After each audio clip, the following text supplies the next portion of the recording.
ಈ 3 ವೆಜಿಟೇಬಲ್ಸಿಂದ ಮಾಡುವ easy recipe ಅಂತಂದರೆ ಅದು ಮೆಂತೆ ಬಾತ್. ಸೊ ಇವತ್ತು ನಾನು ಅದನ್ನೇ ತೋರಿಸೋಣ ಅಂದ್ಕೊಂಡೆ. ಇದಕ್ಕೆ ಬೇಕಿರೋದು ಟೊಮೊಟೊ, ಬೆಳ್ಳುಳ್ಳಿ ಮತ್ತು ಮೆಣಸಿನ್ಕಾಯಿ. ಇಲ್ಲಿ ನಾನು ಟೊಮೊಟೊ 6 ಟೊಮೊಟೊ ತೊಗೊಂಡಿದ್ದೀನಿ, ಬೆಳ್ಳುಳ್ಳಿ 3 ದೊಡ್ಡದು, ಮೆಣಸಿನ್ಕಾಯಿನ ನಾನು 10 ತೊಗೊಂಡಿದ್ದೀನಿ. ಇಷ್ಟೇ ಬೇಕಿರೋದು. ಬನ್ನಿ ಮಾಡೋ ತೋರಿಸ್ತೀನಿ.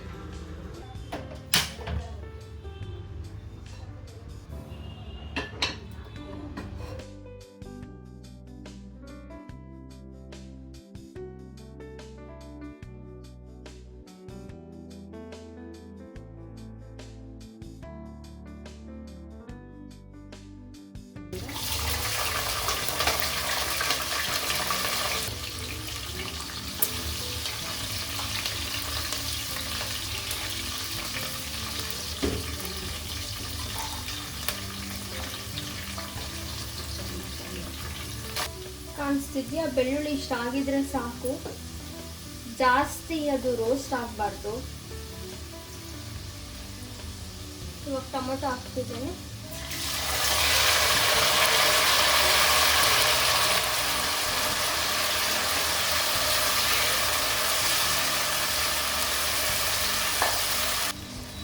ಅರಿಶಿನ ಹಾಕ್ತಾ ಇದ್ದೀನಿ ನಾನು.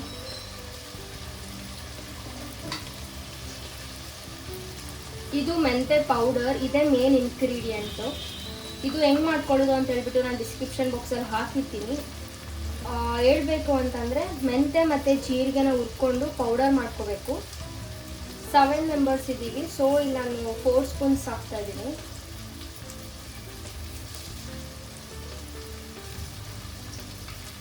ಅದು ನೀವು ನೋಡ್ಕೊಂಡು ಹಾಕಬೇಕು, ಜಾಸ್ತಿ ಹಾಕಿದ್ರೆ ಕಹಿ ಬಂದ್ಬಿಡುತ್ತೆ. ಇಲ್ಲಿ ಕಲ್ಲುಪ್ಪು ಹಾಕ್ತಾ ಇದ್ದೀನಿ ನಾನು. ರುಚಿಗೆ ಎಷ್ಟು ಬೇಕೋ ಅಷ್ಟು ನೀವು ಹಾಕೋಬಹುದು.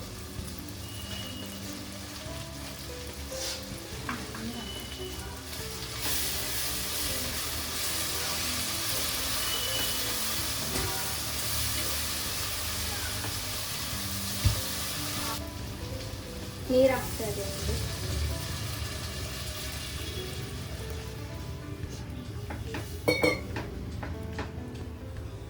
ಈ ಥರ ಬಾಯ್ಲ್ ಆಗಬೇಕದು ಫುಲ್ಲು. ಅದಾದಮೇಲೆ ಇಲ್ಲಿ ನಾನು 2 ಕಪ್ಸ್ ರೈಸ್ ತೊಗೊಂಡಿದ್ದೀನಿ.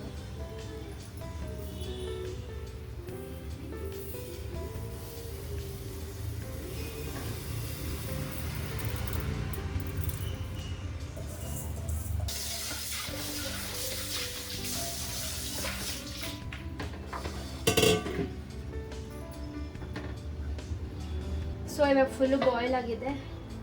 ಲಿಡ್ ಕ್ಲೋಸ್ ಮಾಡಿಬಿಡೋಣ.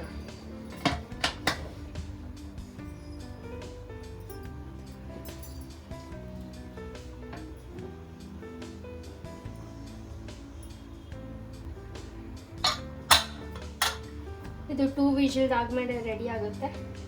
A few moments later.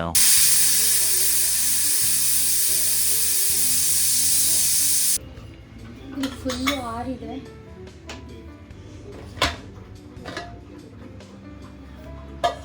ನೋಡಿದ್ರಲ್ಲ ಎಷ್ಟು ಈಸಿ ಆ್ಯಂಡ್ ಸಿಂಪಲ್ ಆಗಿರೋ ರೆಸಿಪಿನ ನಾನು ನಿಮಗೆ ತೋರಿಸ್ದೆ. ಇದನ್ನು ಮನೇಲಿ ಟ್ರೈ ಮಾಡಿ ನಿಮಗೆ ಎಷ್ಟು ಇಷ್ಟ ಆಯಿತು ಅಂತ ಹೇಳಿ. ಈ ವಿಡಿಯೋ ಇಷ್ಟ ಆದರೆ ಲೈಕ್ ಮಾಡಿ, ಇಲ್ಲಾಂದರೆ ಡಿಸ್ಲೈಕ್ ಮಾಡಿ. Thanks for watching. ಬಾಯ್.